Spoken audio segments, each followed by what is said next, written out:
Selamat petang diucapkan kepada semua pelajar. Mari kita sambung balik dalam mata pelajaran fizik di bawah tajuk di bawah bab optik di bawah tajuk pantulan dalam penuh. So topik pantulan topik ini dalam bab optik dan tajuknya ialah pantulan dalam penuh. So pantulan dalam penuh sebenarnya ialah satu fenomena cahaya. Sebagaimana kita tahu, cahaya mempunyai banyak fenomena. Salah satu daripada fenomena ialah pantulan dalam penuh. Selain daripada fenomena itu, kita ada fenomena pembiasan, kita ada fenomena pantulan, kita ada fenomena interference maupun fenomena pembelawan. Jadi apa yang kami nak lihat di sini ialah pantulan dalam penuh. Bagaimana pantulan dalam penuh ini terjadi? Dan apakah aplikasi pantulan dalam penuh dalam SPM? Alright? Itu yang kita nak tengok sebenarnya. So, untuk ini kita mesti tahu dia punya asal usul. Jadi dari mana daripada fenomena apakah dia muncul dan bagaimana dia sampai kepada proses pantulan dalam penuh. So untuk itu kita singkat balik kepada proses pembiasan. So proses pembiasan, okey. Sebelum saya pergi ke proses pembiasan itu, saya ingin memberitahu pelajar-pelajar bahawa pantulan dalam penuh ini tertakluk kepada dua situasi ataupun dua condition, kata orang itu, dua keadaan. Okey, keadaan yang pertama ialah cahaya mesti merembat. Cahaya mesti merembat daripada medium, dari medium. Itu kita kena dahulukan dulu, kita punya pengetahuan di sini, iaitu daripada medium yang lebih tumpat secara optik, okey, lebih tumpat. So I just put in short form di sini, lebih tumpat secara optik ke medium yang kurang tumpat. Jadi ini keadaan yang pertama. So kalau cahaya merembat daripada medium yang kurang tumpat ke medium yang lebih tumpat, umpamanya cahaya merembat daripada udara masuk ke dalam air, tak boleh. Pantulan dalam penuh memang tak boleh berlaku. Sebab dia punya urutan pergerakan atau perembatan cahaya itu tak betul. Urutannya sepatutnya cahaya mesti bergerak daripada medium yang lebih tumpat, iaitu air, dan dia mesti masuk ke dalam udara yang kurang tumpat. Nah, keadaan ataupun situasi yang kedua ialah cahaya sudut tuju.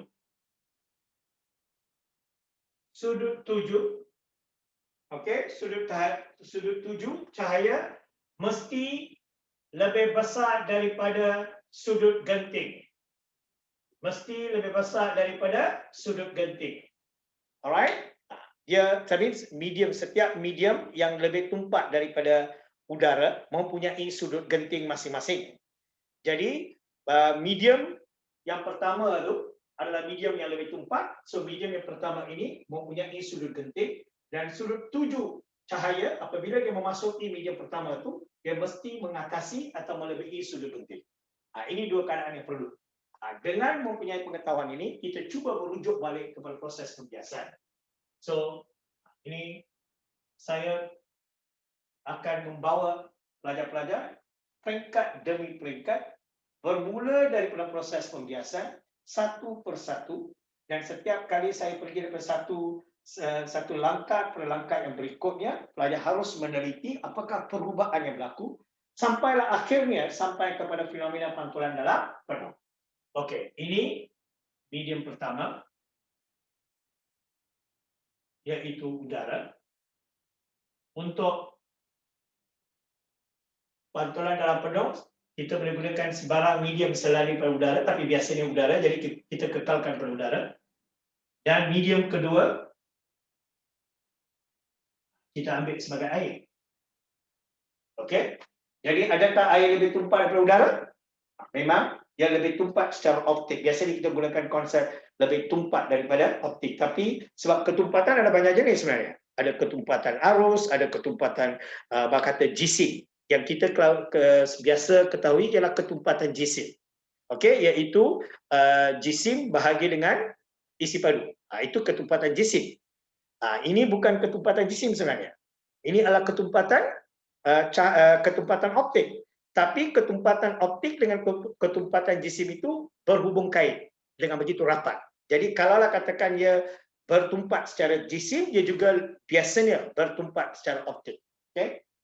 So that is why kita mesti menggunakan istilah ketumpatan optik. Alright. Okay. Now katakan cahaya merimbat dengan hala tuju begini. Alright. So ini dikatakan ini adalah tempat di mana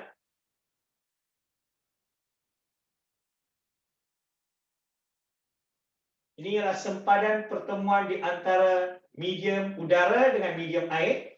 So kita lukiskan normal, garis normal.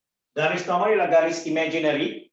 Ini Bang Kata itu sebagai satu revisi lah untuk kamu semua. Okay? Normal. Dan garis normal ini mestilah bersudut tepat. So cukup dengan kita meletakkan tanda sudut tepat ni. Ini kalau you nak label normal boleh, tak label pun tak apa sebab ini sudah membawa erti bahawa ini adalah garis normal. Dan garis normal mesti garis putus-putus. Okey. So sekarang sepatutnya kalaulah katakan tidak ada perbezaan dalam halaju cahaya.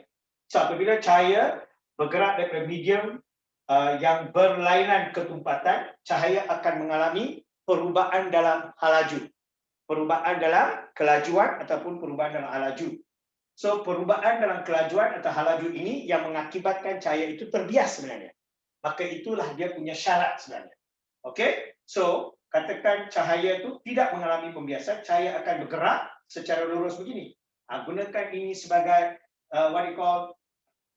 gunakan ini sebagai satu contoh ataupun gunakan ini sebagai satu guide.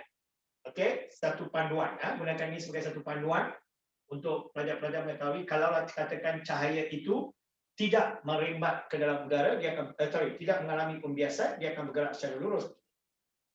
Tapi adakah cahaya mengalami pembiasan? Dia memang mengalami pembiasan. Pembiasan ada dua jenis. Satu, membias ke arah normal. Ini tanpa pembiasan. Kalau cahaya mengalami pembiasan, dia sama ada membias ke arah normal ataupun dia membias menjauhi normal. Berapa menjauhi normal, berapa dekat ke arah normal itu terpulang pada pelajar. Sebab ini secara sketch saja. Secara lakaran saja. Okey. So gunakan ini sebagai panduan. Alright.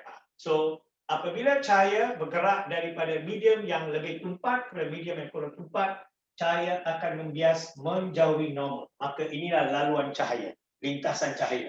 Ini. Alright? Itu normal. So biasa yang namakan ini sebagai normal. So ini kita paling. Jangan tunjukkan itu. Alright. Okay. So sekarang saya label pula sudut tuju dengan sudut biasa. Ini sudut tuju. So apakah sudut tuju? Sudut tuju, saya put theta tuju. Apakah sudut tuju? Sudut tuju adalah sudut di antara garis normal dengan cahaya sinar tuju. Di antara sinar tuju dengan garis normal. Itu sudut tuju. Bagaimana dengan sudut biasa? Sudut biasa adalah sudut di antara garis normal dengan sinar biasa. Ini sinar biasa. Ini sinar tuju. Alright, ini sudut biasa. Alright. Nah, gambar aja seterusnya. Dalam gambar aja seterusnya, apa yang saya lakukan ialah saya besarkan sudut tuju tersebut. So di sini saya label sudut tuju 1. So sekarang saya besarkan sudut tuju. So theta 2 lebih besar daripada theta T1. So apakah yang akan berlaku kepada sudut biasan? Sama ada sudut biasan akan mengecil atau membesar. Berarti adakah cahaya akan berbias lebih menjauhi daripada normal ataupun dia akan membias menjauhi tapi kurang, dia punya sudut akan bertambah atau kurang. Mengikut hukum Snell, mengikut hukum pembiasan. Alright, mengikut hukum pembiasan, sin sudut tuju bahagi sin sudut biasan. Mestilah satu pemalar. So supaya pemalar itu dikekalkan, supaya dia malar, apabila sudut tuju bertambah, sudut biasan juga mesti bertambah, maka laluan cahaya seterusnya adalah begini. So ini sudut biasan 2, ini sudut biasan 1. So sudut biasan 2 lebih besar daripada sudut biasan 1. Ini mematuhi hukum pembiasan yang mengatakan bahawa sinar sudut ini bahagi ini, alright, sinar sudut ini, sin sudut ini bahagi sin sudut ini, sin sudut ini bahagi sin sudut ini mesti satu pemalang. Alright, so bila ini dibesarkan, alright, sekadar dengan itu sudut biasan juga akan dibesarkan untuk mengekalkan supaya dia malang. Dia seperti katakan 8 bahagi 4 sama dengan 2. Okey, bila 4 dibesarkan menjadi 8, 8 mesti membesar menjadi 16 supaya mengekalkan pemalang sebagai 2. Macam itu konsepnya. Alright? Okey. Nah, so kita sudah nampak satu satu pattern. Sudah ada satu pattern bahawa apabila sudut itu semakin lama semakin besar, sudut biasan apabila sudut tuju semakin lama semakin dibesarkan, sudut biasan juga semakin lama semakin membesar. So kalaulah kita ikut turutan ini, akhirnya apakah akan jadi kepada sinar biasan tersebut? Akhirnya sinar biasan itu akan merembat melalui sempadan di antara air dengan udara. Itu akan tercapai. Saya lukiskan di sini. That means sudut 7/3 dibesarkan lebih besar daripada sudut 7/2. So apabila ini membesar, ini semakin membesar dan akhirnya dia akan sampai ke sini. So ini sudut 7/3 dan ini cahaya merembat melalui sempadan. Okey. Nah, apakah nilai sudut biasan dalam keadaan yang ketiga? Nilai sudut biasan ialah ini. Ini nilai sudut biasan. So dalam keadaan yang ketiga, sudut biasan ini bernilai 90 darjah. So ini sudut biasan ketiga bernilai 90 darjah. Situasi ini adalah satu situasi yang khas. Dalam situasi ini, sudut 7 ini diberi nama sudut genting. Okey, so adakah sudut 7 ini sudut genting? Tidak. Kenapa? Sudut biasanya tidak mencukupi 90 darjah. Adakah sudut 7 ini sudut genting? Pun tidak, sebab sudut biasa masih belum 90 darjah. Maka sudut genting adalah sudut 7. Sudut genting adalah sudut 7. Sudut genting bukan sudut biasa, dia adalah sudut 7. Tetapi sudut 7 yang akan memberikan sudut biasa itu sebagai 90 darjah. Jadi untuk sudut 7 dikenali sebagai sudut genting, sudut biasa mesti mencapai 90 darjah. So apabila sudut biasa mencapai 90 darjah, sudut 7 itu dikenali dengan nama sudut genting. So as I said, ini adalah satu what we call satu revisi untuk kamu. So peringkat pertama, peringkat kedua, peringkat ketiga. Lepas mencapai peringkat ketiga, baru kita dapat pantulan dalam penuh. Tapi walaupun lepas peringkat ketiga baru kita dapat pantulan dalam penuh, tapi pantulan dalam penuh memang fenomena pantulan dan bukan fenomena pembiasan. Ini fenomena apa? Pembiasan. Ini fenomena apa? Pembiasan. Ini fenomena apa? Pembiasan. Pantulan dalam penuh macam mana? Dia adalah fenomena pantulan, bukan pembiasan. Alright? Tetapi untuk mendapat fenomena pantulan dalam penuh ini urutannya. Okay, alright. So sekarang, so di sini saya labelkan sudut 7 ini sebagai sudut genting. Alright, sudut genting. Alright, so ini sudut genting, sudut genting. Sudut kritikal, sudut kritikal. Alright, so sekarang akhirnya, bagaimana saya membesarkan sudut 7 ini supaya melebihi sudut genting? Macam ini. So, ini sudut 7 yang keempat. Syarat sudut 7 yang keempat, dia mengatasi sudut genting. Mengatasi sudut genting. So, kalaulah dia melebihi sudut genting, sekarang mengikut dia punya urutan, mengikut dia punya pattern yang kita nampak di sini, cahaya biasan ini akan masuk ke dalam. Akan masuk ke dalam. Inilah lintasan cahaya jika sudut ini melebihi sudut genting. Okey? Ini lintasan cahaya. Alright, sekarang kita semak balik. Okey, apa sudut pantulan? Kita semak balik. Apa yang perlu kita semak sini? Sinar 7 berada dalam medium mana? Sinar 7 berada dalam medium 2. Bagaimana dengan sinar ini? Saya belum namakan sinar ini. Bagaimana sinar ini? Sinar ini juga berada dalam medium 2. Kalaulah sinar 7 di medium 2 dan sinar ini pun dalam medium kedua, maka ia tak boleh pembiasan. Sebab pembiasan mesti melibatkan dua medium. Sinar 7 mesti dalam medium 1 dan sinar biasa mesti dalam medium kedua. Maka ini bukan fenomena pembiasan. So, apakah fenomena ini? Ini sebenarnya pantulan. Sebab pantulanlah yang akan mengekalkan kedua-dua sinar cahaya. Sebelum terpantul, selepas terpantul. Kedua-dua sinar cahaya akan berada dalam medium yang sama. Dan itu yang kami nampak, ataupun itu yang kita nampak di sini. Maka, ini dinamakan sebagai sinar pantulan. So, kalaulah ini sinar pantulan, maka sudut ini adalah sudut pantulan. Kalaulah ini sudut pantulan, maka fenomena ini adalah fenomena pantulan. Dan hukum pantulan mengatakan bahawa sudut 7 dengan sudut pantulan mesti sama. Maka kedua-dua sudut ini adalah sama. Kalau ini 45 darjah, ini mesti 40 darjah. Ini fenomena pantulan. Okey. Kenapa ia dipanggil pantulan dalam penuh? Kenapa fenomena ini dinamakan sebagai fenomena pantulan dalam penuh? Bukan pantulan semata-mata. Sedangkan dia memang pantulan. Dan mengikut hukum-hukum pantulan.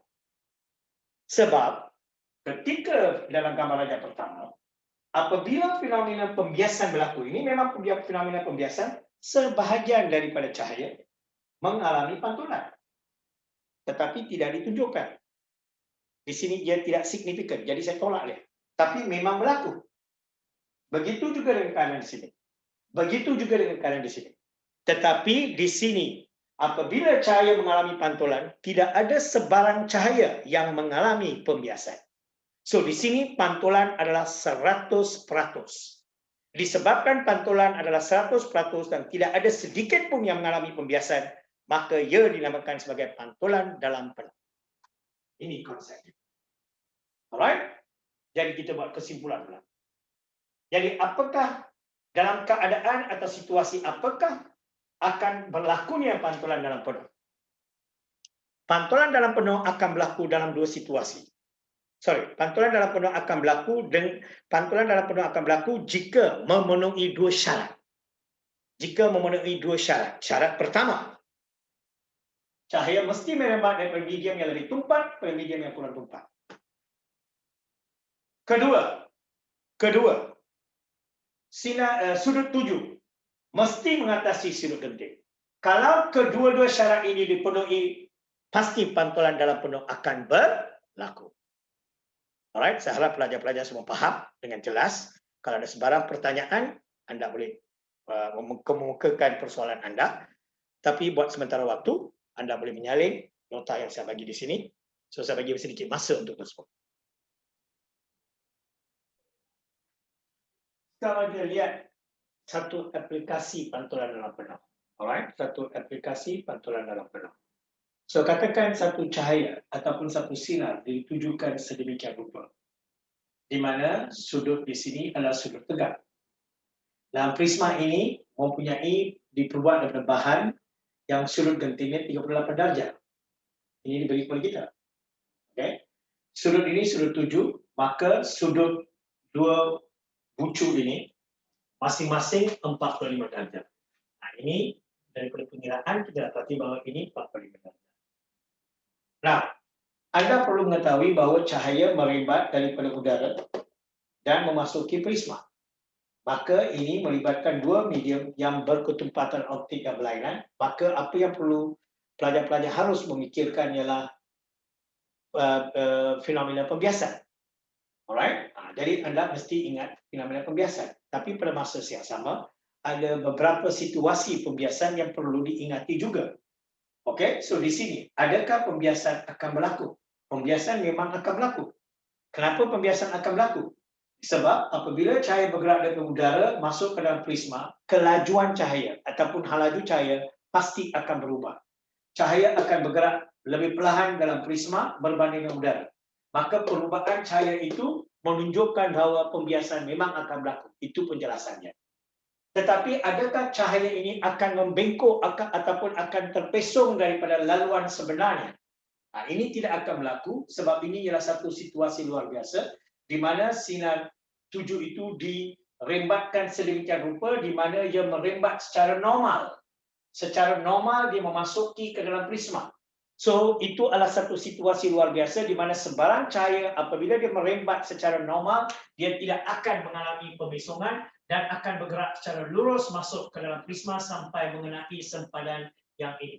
Sampai mengenai sempadan prisma udara yang kedua. Sampai ke sini. Di situ, ini bukan lagi normal. Di sini, anda mesti memastikan sama ada dua perkara. Dua perkara. Anda mesti memastikan sama ada pembiasan akan berlaku dan di sinilah harus anda belajar. Apa yang kamu belajar itu ketika ini dalam pemikiran ini mesti muncul.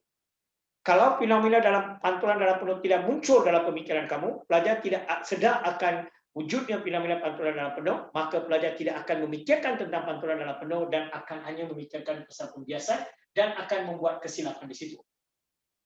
So, pantulan dalam penuh harus dipikirkan. Kalau tidak, anda akan menjawab macam ini. Cahaya begini, ini normal, ini normal. So, bila cahaya merembat keluar dari udara, dia akan menjauhi normal. Dan anda akan lukis ini. Ini sinar gambar kamu. Sebab apa? Pelajar tidak ingatkan pasal pantulan dalam penuh. So, perlu ingat. Dan perlu menguji sama ada berlaku atau tidak pantulan dalam penuh. So, di sini, ingat, dua syarat perlu diingati. Cahaya, sekarang bukan lagi di sini.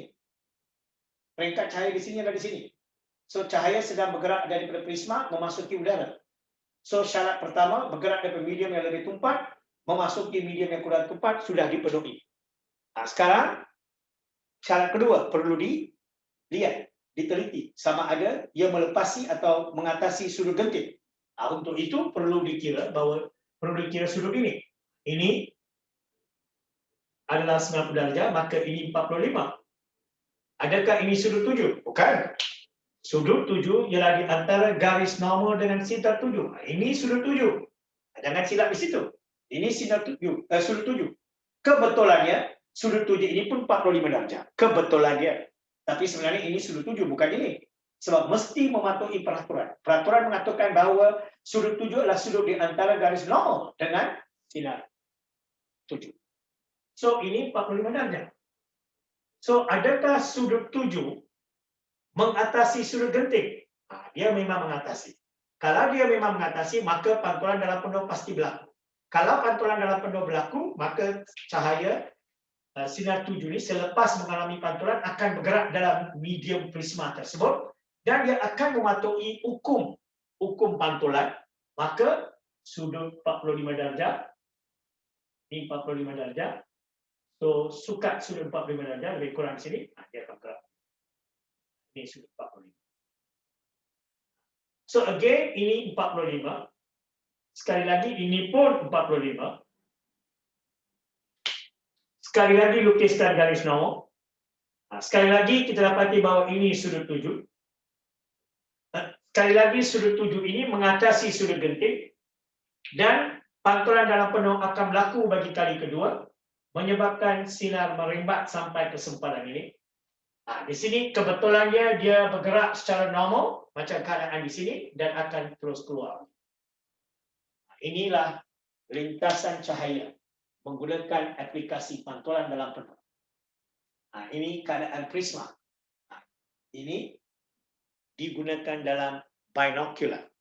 Dalam binocular prisma, kita menggunakan ini untuk memendekkan jarak di antara what we call counter supaya pembesaran dapat berlaku. Right? Dengan jarak yang pendek. Kalau teleskop dia panjang. Kalau binocular dia pendek. Bagaimana kita dapat memendekkan jarak binocular situ ataupun panjang binocular situ, bagaimana kita dapat memendekkan menggunakan konsep prisma. Dan menggunakan fenomena pantulan dalam penuh. Itu aplikasinya. Alright? Teliti betul-betul. Pastikan anda mengetahui kalau ada sebarang persoalan, boleh mukakan kepada saya. Sementara waktu itu, tolong saya.